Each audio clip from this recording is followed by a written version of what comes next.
Gulay na mais naman tayo mga idol. Palalaputin lang natin ng sobra.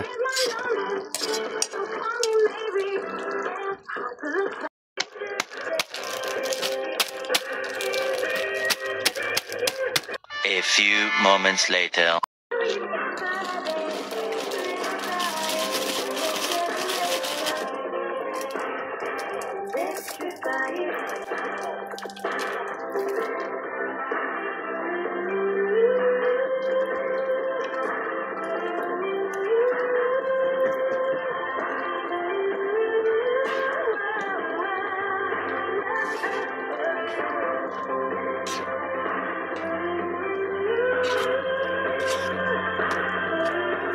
A few moments later.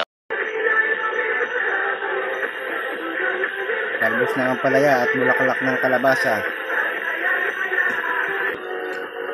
Lagay na natin ang palaya. Oh my God! Ang bulaklak ng kalabasa. November 14, 1922, nagsimula ang broadcasting ng British Broadcasting Company at ginanap ang unang newscast sa Marconi House sa London.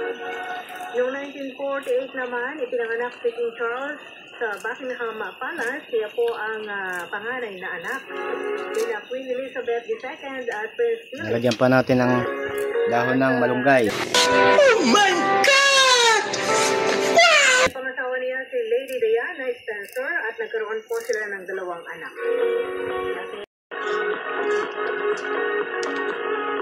So ang kasabihan daw po today, ayon po dito ay ang tanging kapansanan sa buhay ay ang pangit na ugali. Kasi gumaganda ka pag maganda ang ugali mo. A few moments later. Ayan na mga idol. No, mais. Gulay na mais.